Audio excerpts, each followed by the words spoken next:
नमस्कार स्टूडेंट्स, मैं डॉक्टर इंदम Basu Seth R N Ruia government college zoology department से हूँ। आज हम कॉकरोच का जो स्ट्रक्चर है उसके बारे में पढ़ेंगे। सबसे पहले कॉकरोच का जो एक्सटर्नल फीचर्स है, इसमें पार्ट फर्स्ट जो लेक्चर है उसकी बात हम करते हैं। तो सबसे पहला इंट्रोडक्शन, फिर क्लासिफिकेशन, फिर इसके बाद स्वभाव, निवासस्थान, हैबिटेट, फिर एक्सटर्नल मॉर्फोलॉजी यानी बाह्य जो संरचना है, सामान्य जो संरचना है जनरल, उसमें जो पॉइंट्स आएंगे शेप, साइज एंड कलर। फिर शरीर के बाहर जो बाह्य कंकाल है एक्सोस्केलेटन। फिर शरीर के जो भाग हैं शीर्ष, थोरैक्स और एब्डोमेन। और फिर हम इसके जो सब डिवीजन है उसकी बात यदि करें तो हेड में जैसे जो नेक है, गर्दन, ग्रीवा, फिर शीर्ष की बाह्य कंकाल, कैप्सूल, फिर हेड के जो अपेंडेजेस हैं, सर में जो उपांग पाए जाते हैं वो, फिर वक्ष भाग के संरचना और उसके उपभाग, और फिर एब्डोमेन में खंडी भवन की व्यवस्था, एक्सोस्केलेटन, और फिर जो उसमें पाए जाने वाले जो उपांग हैं और लैंगिक द्विरूपता को जो बनाते हैं वो सारी संरचना। तो लेक्चर फर्स्ट में हम इसके बारे में यानी कॉकरोच की जो शुरुआती इंट्रोडक्शन है उसके बारे में अपन बात करेंगे। तो कॉकरोच जो है जैसे जंतु जो है वो काफ़ी कॉमन है और सभी ने इसे देखा होगा। और मुख्य रूप से भारत में इसकी 4 प्रजातियां पाई जाती है। एक तो ब्लेटेला जर्मनिका जो जर्मन कॉकरोच कहलाती है। फिर ब्लेटेला ओरिएंटलिस, ओरिएंटल कॉकरोच होती है। फिर उसके बाद ब्लेटा ओरिएंटिस जिसको हम कहते हैं ओरिएंटल कॉकरोच। फिर उसके बाद पेरीप्लैनेटा अमेरिकाना, अमेरिकन कॉकरोच। और फिर पेरीप्लैनेटा ऑस्ट्रेलियासी जो ऑस्ट्रेलियन कॉकरोच है। ये 4 प्रजातियां भारत में मुख्य रूप से पाई जाती हैं। और अगर अपन वर्गीकरण की बात करें तो जैसे आप सबको पता है कि कॉकरोच काफ़ी कॉमन इंसेक्ट है और इसको हम एक टाइप स्टडी के रूप में लेते हैं। और उसमें जो वर्ग है वो आर्थ्रोपोडा, क्योंकि इसमें संधियुक्त उपांग पाए जाते हैं। और इसके अतिरिक्त बाह्य कंकाल क्यूटिकल का बनता है, संपूर्ण रूप से शरीर आच्छादित रहता है। फिर मैंडिबुलेटा इसलिए क्योंकि उपसंग मैंडिबुलेटा क्योंकि इसमें एक जोड़ी मैंडिबल्स और एक जोड़ी या 2 जोड़ी मैग्जिला पाई जाती है, तो इसलिए ये इसमें जबड़े पाए जाते हैं, इसलिए इसको मैंडिबुलेटा में रखा है। इसके बाद वर्ग इंसेक्टा, क्योंकि इसमें 3 जोड़ी टांगे पाई जाती हैं, खास पहचान है। कई बार इंसेक्टा को हेक्सापोडा भी हम कह देते हैं। इसके बाद टेरिगोटा, टेरी जो शब्द है टेरिजियम से आया है।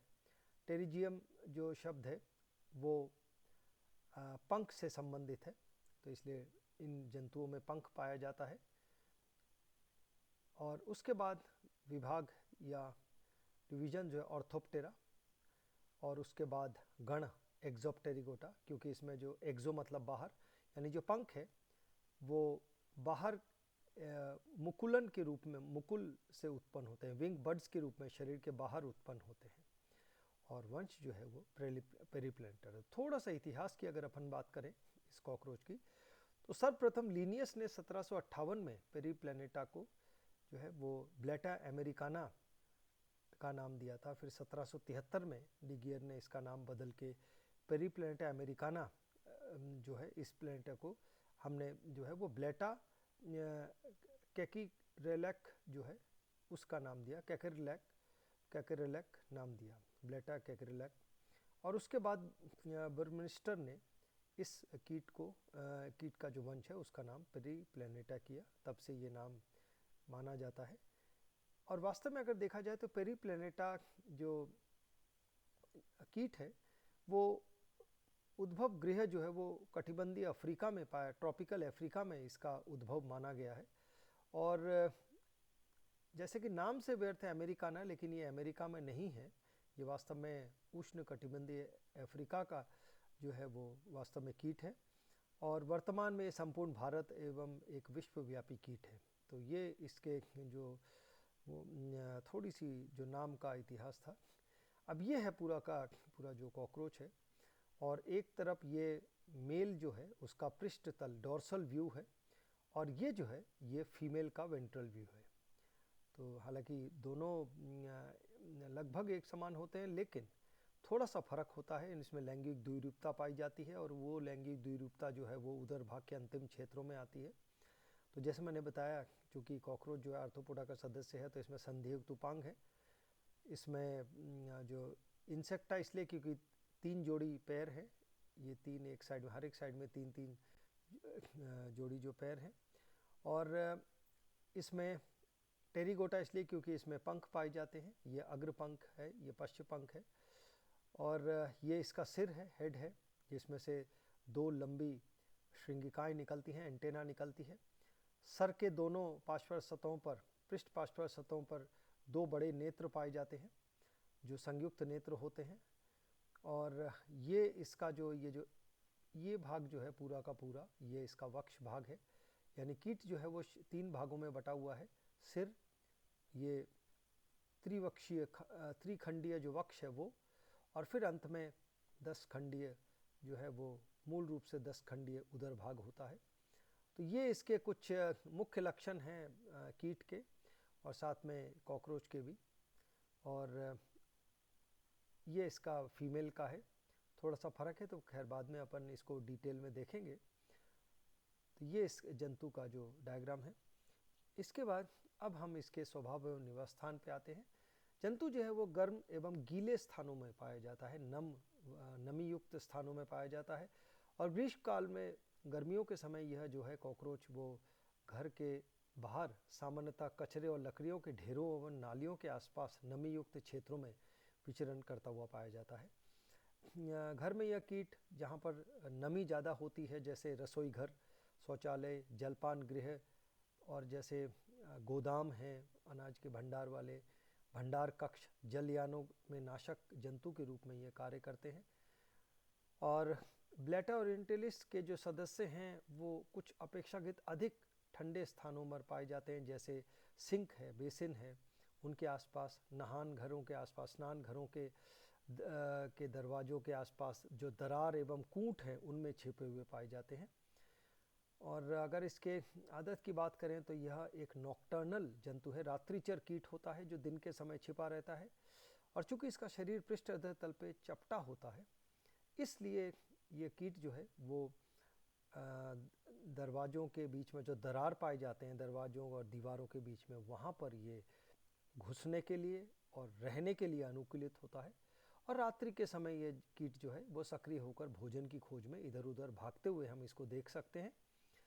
और अर्थात भागते हुए, क्योंकि काफ़ी तेज़ी से चलता है ये, और इस आदत को, इस स्वभाव को हम कर्सोरियल हैबिट कहते हैं।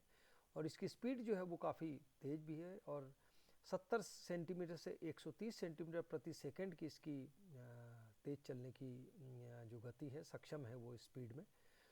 और पेरिप्लैनेटा जो है, अर्थात जो कॉकरोच है, वो सर्वाहारी यानी ओमनीवोरस होता है, और अपमार्जिकी होता है, यानी स्कैवेंजरस, सड़ी गली चीज़ों को जो पड़े रहते हैं उन चीज़ों को अधिकतर खाता है। अधिकतर ये जो वनस्पति पदार्थ है, निर्जीव पदार्थ हैं, जैसे चमड़ा, कागज, कपड़े इत्यादि का भक्षण करते हुए पाया जाता है। इस हिसाब से ये कई मामलों में एक नाशक कीट के रूप में भी जाना जाता है। अब इस कॉकरोच की अगर बाह्य संरचना की बात करें, बाह्य आकार की, तो सबसे पहला पॉइंट जो हमारे दिमाग में आता है, और जब भी हम किसी जंतु को देखते हैं तो उसमें शेप यानी आकार, परिमाण, साइज और रंग की बात करते हैं। तो देह जो है, जैसे मैंने आपको बताया, देखिए आप इसको, शरीर लंबा है और पृष्ठ अधर तल पे चपटा होता है, शरीर लंबा मुख्य रूप से। और उसके बाद इसका जो आमाप है वो साइज, जो परिमाण जो है वो 28 से 44 सेंटीमीटर होता है इसकी लंबाई, और चौड़ाई लगभग 8 से 10 मिलीमीटर की होती है। देह का रंग चमकीला लाल भूरा होता है, और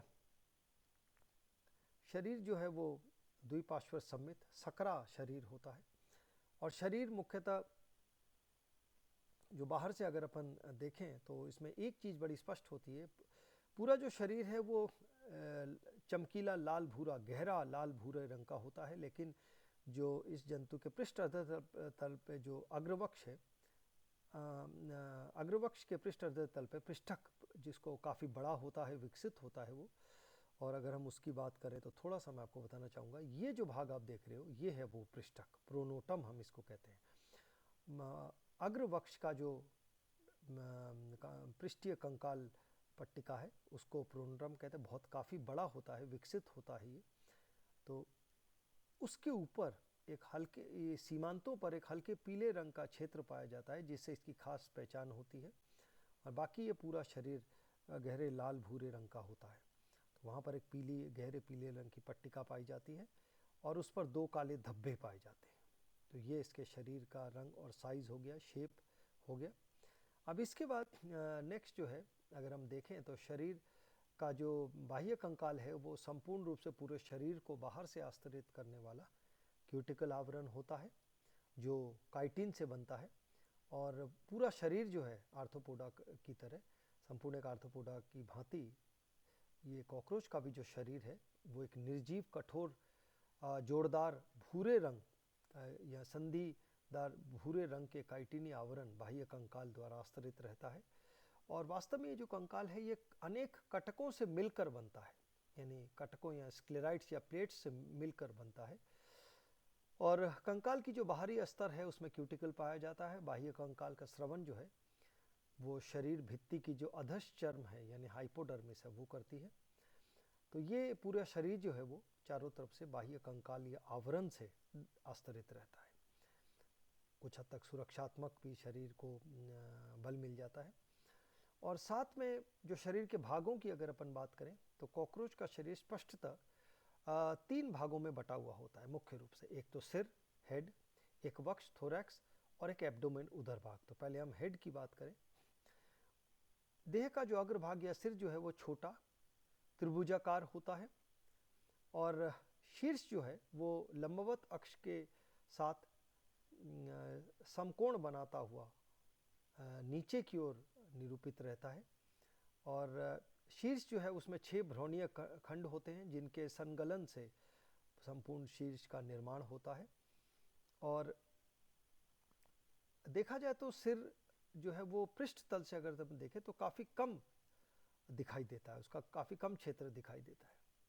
और उसके बाद जो शीर्ष के बाद जो दूसरा इंपॉर्टेंट भाग आता है वो होता है ग्रीवा या नेक, इसको हम कहते हैं।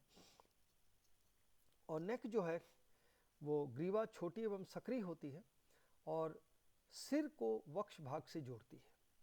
ग्रीवा जो है वो 4 काइटिनी प्लेटें, 2 पृष्ठीय 2 अधरीय प्लेटों के द्वारा सधी रहती है।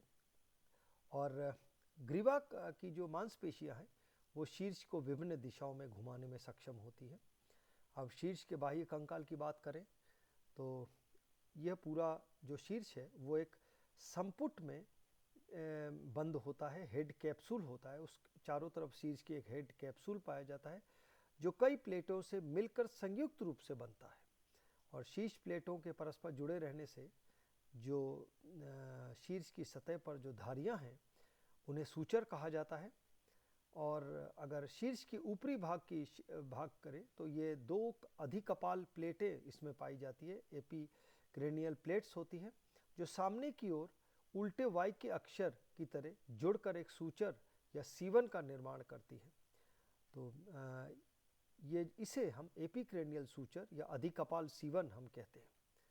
तो ये इसका, और ये देखिए ये पूरा का पूरा हेड का पार्ट है, ये है वो एपिक्रेनियल सूचर, ये पूरा का पूरा हेड कैप्सूल है।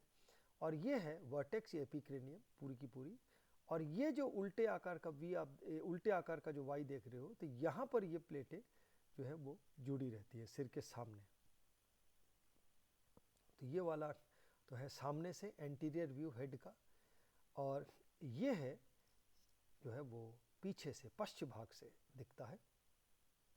तो इसमें मुखांग भी हैं, जैसे खैर बाद में तो हम डिटेल में करेंगे, लेकिन थोड़ा सा मैं आपको बताना चाहूँगा। ये हैं दोनों पृष्ठ पार्श्व तल पर एक नेत्र, संयुक्त नेत्र। ये है बड़ा वृत्ताकार, लगभग दीर्घ वृत्ताकार मान लीजिए, बड़ा, शीर्ष के अधिकांश भाग को घेरता है, काफ़ी स्पष्ट होता है। एक संयुक्त नेत्र तो ये है और दूसरा संयुक्त नेत्र ये है। और इसके ठीक भीतर की ओर इसमें एंटेना या शिंगिका पाई जाती है। और उसके अंदर की ओर ये हमें सरल नेत्र ओसिलस या फेनिस्ट्रा होती है। ये फेनिस्ट्रा का जो क्षेत्र है ये हल्के सफ़ेद रंग का होता है और अर्थात ये एक सरल नेत्र की भांति कार्य करता है। और ये वाला जो सामने का जो हिस्सा है इसे फ्रॉन्स कहते हैं।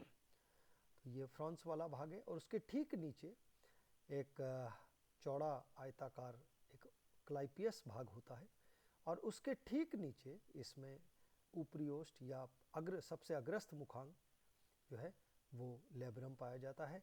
दोनों साइड में इसके ये जबड़े हैं, मैंडिबल्स हैं। तो ये इसका पूरा भाग है, ये शिंगिकाएँ हैं। और ये साइड में जो है ये दोनों साइडों में यहाँ पर ये इस कॉकरोच की जो कपोल है या चीक्स है वो है और इस भाग को जीना कहते हैं। ये जीना है, एक जीना तो ये है, एक जीना ये है। खैर इनके बारे में तो अपन डिटेल बाद में करेंगे। ये मैक्सिलरी पैल्प है, ये लेब्रम है, ये क्लाइपियस है। और अगर पश्च भाग में देखें तो ये एंटेना, पीछे से ये नेत्र अभी भी दिख रहे हैं, देखिए पीछे की ओर से भी, और एंटेना भी दिख रही है। और ये जो है ये मुखांग है पूरा का पूरा, जो पश्चस्थ मुखांग है वो है। तो ये पूरा का पूरा जो है वो हेड का एक डायग्राम है। ये सामने से हम देख रहे हैं इसे और ये पश्चिम भाग से देख रहे हैं। तो हेड कैप्सूल की अगर बात करें, जैसे मैंने आपको बताया कि इसके सामने अधिकपाल सूचर है, उसके बीच में एक अयुग्मित त्रिभुजाकार प्लेट होती है जिसको फ्रॉन्स कहते हैं, जो मैंने आपको बताया था। और चेहरे के निचले भाग में फ्रॉन्स के नीचे एक आयताकार क्लाइपियस प्लेट पाई जाती है। और सिर के प्रत्येक पार्श्व भाग के में एक संयुक्त नेत्र होता है पृष्ठ पार्श्व भाग में, और उसके नीचे कपोल या जीना प्लेट पाई जाती है। अर्थात कुल 2 कपोल प्लेटें पाई जाती हैं। सिर के उपांग की अगर बात करें तो मुख्य रूप से इसमें एक जोड़ी संयुक्त नेत्र पाई जाती है, कंपाउंड आइज, एक जोड़ी एंटेना पाई जाती है। और फिर इसके मुखांग आते हैं, जैसे पहले नंबर पे लेब्रम ऊपरी ओष्ठ, फिर मैंडिबल्स चिबुक हम जिसको कहते हैं, फिर मैक्सिला जंभिकाएं, और फिर इसमें लेबियम आती है निचला ओष्ठ, और उसके ठीक ऊपर अंदर की ओर मुख गुहा के अंदर जो है वो हाइपोफेरिंक्स पाई जाती है। तो ये 5 प्रकार के इसके अंदर मुखांग है। यही मुख्य जो है वो सिर में पाए जाने वाले उपांग होते हैं। तो सबसे संयुक्त नेत्र की बात करें, सिर के दोनों पृष्ठ पार्श्व तलों पर 2 बड़े जो हैं वो शेपणी रूप में और काले रंग के संयुक्त नेत्र पाए जाते हैं। रेनिफॉर्म दीर्घ वृत्ताकार नेत्र होते हैं, काफ़ी स्पष्ट होते हैं। इसके बारे में हम संवेदांगों में चर्चा करेंगे। और संयुक्त नेत्र हैं, आर्थ्रोपोडा की खास पहचान होती है। उसके बाद आते हैं हम जो एंटेना श्रृंगिका एक जोड़ी, जैसे हमने डायग्राम में देखा था, यदि आप देखो तो प्रत्येक संयुक्त नेत्र, ये जो संयुक्त, इसके ठीक सामने भीतर की ओर एक एक एंटेना पाई जाती है और इसके अंदर एक बड़ा आधारी स्केप भाग होता है। उसके बाद उससे निकलने वाली एक छोटी सी बेलनाकार पेडिसिल होती है और फिर एक लंबी जो है वो चाबुक रूपी एक फ्लैजेलम पाई जाती है, कशाप पाई जाती है, जिसमें अनेक खंड होते हैं। और ये पूरा का पूरा जो है एंटेना का आधारी भाग है। तो ये इसका, और इसके एंटेना के जो आधार है उसके ठीक अंदर की ओर इसमें गोलाकार श्वेताभ क्षेत्र होता है, रंध्र होता है, फेनेस्ट्रा कहलाती है ये, और सरल नेत्र का निरूपण करता है ये। सिर के निचले भाग में एक मुख पूर्वी गुहा होती है, प्री ओरल कैविटी एवं मुख पाया जाता है। और सिर के जो मुखांग हैं वो जंतु के नीचे की ओर विन्यास उनका रहता है, इसलिए इस प्रकार के जो सेटअप है, या इसे हम अधरहणु या हाइपोग्नेथस प्रकार का हाइपोग्नेथस प्रकार की व्यवस्था हम इसको कहते हैं, क्योंकि सिर के जो मुखांग है वो सिर के नीचे की ओर पाए जाते हैं, निरूपित करते हैं। तो कॉकरोच की जो मुखांग की अगर अपन बात करें, सबसे पहले लेब्रम ऊपरी ओष्ठ संख्या में 1, मैंडिबल्स एक जोड़ी, चिबुक एक जोड़ी, मैक्सिला जंभिकाएं एक जोड़ी, अधरोष्ठ लेबियम संख्या में 1 और हाइपोफेरिंक्स 1। तो ये इसके निम्नांकित मुखांग हैं। और उसके बाद अगर हम शरीर के दूसरे भाग की बात करें तो वक्ष भाग आता है। इसमें 3 उपभाग हैं, अग्रवक्ष प्रोथोरैक्स, मध्य वक्ष जो है वो मीजोथोरैक्स और पश्च वक्ष मेटाथोरैक्स होता है।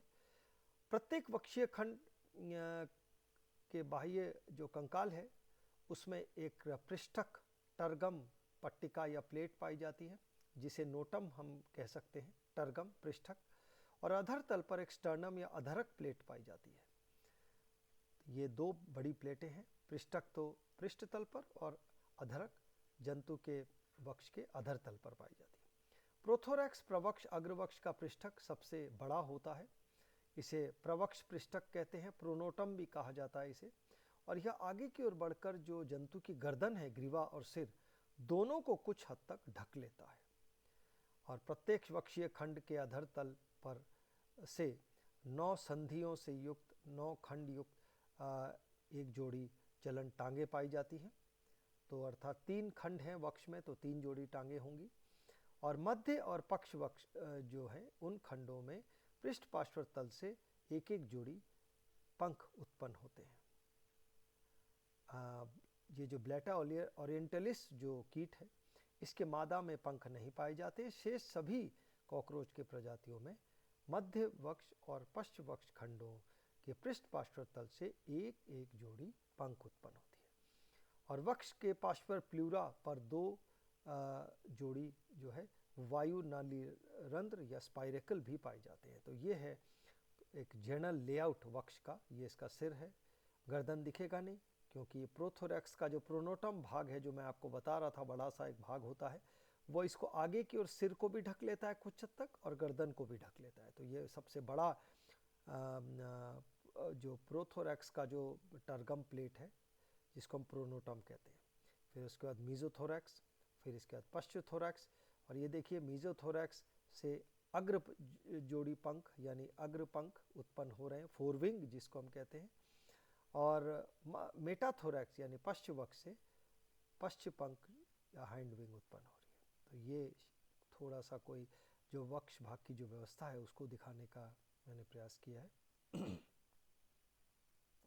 इसके बाद उदर खंड की अगर बात करें तो मैं आपको थोड़ा सा बताना चाहूँगा कि उदर खंड जो है वो शरीर के पश्च भाग उदर खंड कहलाता है। उदर भाग जो है जैसा कि मैंने आपको बताया, इसमें कुल 10 खंड होते हैं और ये वक्ष भाग की तुलना में कुछ अधिक चौड़ा होता है और पृष्ठ अधर तल पर चपटा होता है। इसकी खासियत है, काफ़ी बड़ा भाग है। वयस्कों में इसमें 10 खंड होते हैं किंतु भ्रूणीय अवस्था में 11 खंड पाए जाते हैं। और बाहरी स्तर पर उदर भाग के सभी खंड देख नहीं सकते हम उसे, कुछ पश्च खंड छिप जाते हैं या रूपांतरित हो जाते हैं। और लेकिन ये बात स्पष्ट है कि प्रथम जो 8 उदरीय खंड हैं उनके पार्श्व सतहों पर यानी जो पार्श्वर्क प्लेटें हैं प्रथम 8 उदरीय खंडों के, उन पर 8 जोड़ी श्वास नली छिद्र या ट्रैकियल ओपनिंग या स्पाइरिकल्स पाई जाती है। तो ये ज़रूर बड़ी इम्पोर्टेंट लक्षण है। इसके बाद उदर भाग की बाह्य कंकाल की बात करें, एब्डोमेन के एक्सोस्केलेटन की, तो प्रत्येक उदरीय खंड जो है उसके पृष्ठ तल पर एक पृष्ठक टर्गम प्लेट पाई जाती है और एक अधरीय अधरक स्टर्नम सेगमेंट के अधर तल पर पाई जाती है। और पृष्ठक और अधरक दोनों अपने पार्श्व सतहों पर आपस में जुड़े रहते कोमल क्यूटिकल क्षेत्र के द्वारा। और अब इसमें थोड़ी सी फीमेल और मेल के संरचनाओं में थोड़ा फर्क है। उदर भाग में 7वें खंड का जो पृष्ठक है वो 8वें और 9वें खंड के पृष्ठकों को ढकता है। 7वें खंड का पृष्ठक जो काफ़ी विकसित होता है और अर्थात पृष्ठक यानी टर्गम जो है वो 8वें और 9वें खंड के पृष्ठकों को ढकता है। एक तो ये बड़ी इंपॉर्टेंट आपको ध्यान रखनी है। और दूसरी इंपॉर्टेंट बात कि 10वां जो खंड होता है एब्डोमेन का, उसका पृष्ठक स्वतंत्र रूप से पीछे की ओर बढ़कर एक गहरी खांचदार प्लेट का निर्माण करता है।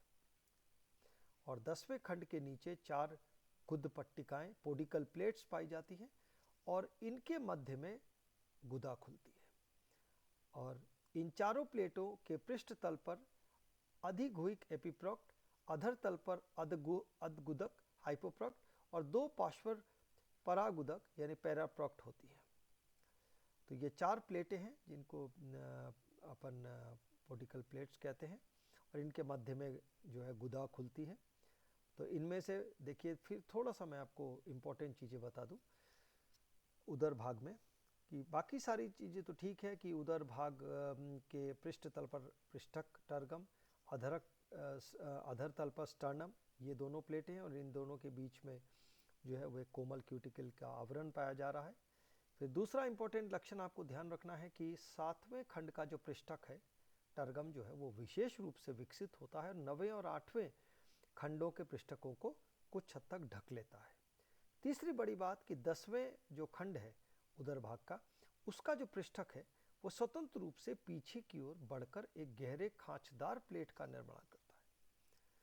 और 10वें खंड के नीचे 4 गुद पट्टिकाएं पाई जाती हैं, पोडिकल प्लेट्स, और इनके मध्य में गुदा खुलती है। और इन चारों प्लेटों में देखा जाए तो एक पृष्ठक प्लेट, एक अधरक प्लेट और 2 पार्श्वर प्लेट पाई जाती है। तो अधरक प्लेट जो पृष्ठक प्लेट है उसे हम अधिगुदक या एपीप्रोक्ट कहते हैं। एपी माने ऊपर, प्रोक्ट माने प्लेट, तो एपीप्रोक्ट। अधर तल पर हाइपो माने नीचे, अध गुदक हम इसको कह रहे हैं। और 2 पार्श्वर प्लेट यानी परागुदक यानी पैरा माने साइड, बिसाइड्स, पैराप्रोक्ट होती है। ये चारों पट्टिकाएं उदर के 11वें भ्रूणीय खंड के अवशेष माने जाते हैं, क्योंकि वयस्कों में तो जैसे मैंने आपको बताया कि 10 ही खंड पाए जाते हैं। उदरीय उपांग एवं जो है वो लैंगिक द्विरूपता को दर्शाते हैं। नर और मादा सदस्यों में दोनों के जो 10वें खंड है उनमें एक जोड़ी तंतु रूपी संवेदी गुदलूम या एनल सरकाई पाई जाती है, और ये पश्च सिरे पर दाएं एवं बाएं दोनों पार्श्वरों में एक एक होते हैं। गुदलूम को 11वें खंड भ्रूणीय खंड के अवशेष माने जाते हैं, और प्रत्येक गुदलूम जो है उसमें 15 खंड होते हैं। नर और मादा के उदर के पश्च भाग एक दूसरे से भिन्न होते हैं और नर और मादा की लैंगिक द्विरूपता को दर्शाते हैं। तो ये कुछ इम्पोर्टेंट गुदा भाग से जो चीज़ें हैं उसकी बात मैंने आपको बताई। अब हम जैसे बताया मैंने आपको नर कॉकरोच के उदर भाग के पश्च खंड की बात करें तो नर में अगर देखें तो ये है वो एनल स्टाइल, ये है एनल सर्कस, ये गुदलूम है और ये गुदशूक है। तो ये छठी उदरीय खंड, ये 7वीं, 8वीं नविका भी छोटी है, और जैसे मैंने आपको बताया 7वें खंड का जो टर्गम है काफ़ी बड़ा होता है और 8वें 9वें भाग को कुछ हद तक ढकता है। 10वां अंतिम खंड है और उसके दोनों साइड से देखिए एक ये शूक निकल इस तरफ और एक इस तरफ, जिसकी अपन ने पहले चर्चा की। तो वही पॉइंट वाइज देखिए, नर कॉकरोच में जो 9वां खंड है उसके अधरक में एक जोड़ी छोटे गुदशूक या एनल स्टाइल्स पाई जाती है। ये रहा यहाँ पे, अभी ये 9वें खंड से उत्पन्न हो रही है गुदी शूक, छोटे असंदिग्ध, इसमें डायरेक्ट कोई जॉइंट नहीं होता है। और नर का जनन छिद्र जो है वो 9वें और 10वें अधरों के बीच में पाया जाता है, और ये 7वें और 8वें इसमें ये श्वास नली है, श्वास नली के रंध्र है। तो ये आपको ध्यान रखना है कि जो नर जननिंग छिद्र है वो 9वें और 10वें उदरीय खंड के जो अधरक पट्टिका हैं उनके बीच में पाई जाती है, और जननिक छिद्र जो है वो चारों ओर से जटिल प्रवर्धों या गुनापोफाइसिस द्वारा घिरा रहता है। तो ये तो एनल सर्कस है ये वाला 15 खंडी, और ये जो है ये एनल स्टाइल है, गुदी शूक है ये वाला। तो ये नर भाग का अगर अपन देखें तो ये पूरा का पूरा ये तो अधर व्यू है मेल एब्डोमेन का, ये लेटरल साइड का व्यू है, और ये डोर्सल व्यू है और नर के उदर भाग के अंतिम सिरे का। तो ये नर के जो उदर भाग की जो पूरी डिटेल थी वो मैंने आपको बताई। अब ये है जो सेक्शन है, ये है कॉकरोच के फीमेल के एब्डोमेन के अंतिम सिरे पर। फीमेल का जो एब्डोमेन है वो नर की अपेक्षा कुछ अधिक चौड़ा होता है, और मादा का जो जननिक छिद्र है वो 8वें खंड के अधरक पर स्थित होता है, जबकि नर में अगर देखें तो 9वें 10वें अधरक के मध्य स्थित होता है। तो ये थोड़ा सा एक डिफरेंस है, मादा में यही जननिक छिद्र 8वें खंड में पाया जाता है। यह छिद्र युग्मन प्रवर्धों से घिरा रहता है और मिलकर एक अंडक्षेपक या ओविपोजिटर का कार्य करता है। और तो ये ओविपोजिटर वेल्व है, देखिए ये वाला जिसकी हम बात कर रहे थे, ये जेनाइटल पाउच है, जननिक कोश है। मादा के 7वें खंड में देखिए, मादा का जो ये 7वां खंड है, इसकी अगर बात करें तो इसका अधरक जो है यानी स्टर्नम जो पट्टिका है वो एक नौकाकार एक जननिक कोष्ठ का निर्माण करता है जेनाइटल पाउच का। तो ये है वो जेनाइटल पाउच, मादा के उदर भाग के अंतिम सिरे पर ये जननिक कोश है। तो ये जो है ये 7वें खंड का भाग है और ये इसके जो अधरक हैं वो विशेष रूप से विकसित होकर जननिक पाउच या जेनाइटल पाउच का निर्माण करते हैं एवं पीछे की ओर बढ़कर द्विशाखित हो जाते हैं पूरे के पूरे, और गाइनोवेल्वुलर प्लेट्स का निर्माण करते हैं। इसी क्षेत्र में सामान्यतः एक अंड समूह या अंड कोकून भी निकला हुआ इसी क्षेत्र से अपन देख सकते हैं। तो ये इसको वही फास्फोरस सतह से दिखाया गया है मादा के उदर भाग के अंतिम क्षेत्र को। ये डोर्सल व्यू है, देखिए एनल सर्कस दिख रहा है लेकिन एनल स्टाइल नहीं है। और ये जो है ये इसका वेंट्रल व्यू है, ये ओविपोजिटर जो दिख रहा है वेंट्रल साइड में 7वें खंड पे वो है, और ये 10वां खंड है। तो इस तरह से ये जो है पूरी जो जर्नल आकारिकी है वो मैंने आपको बताया।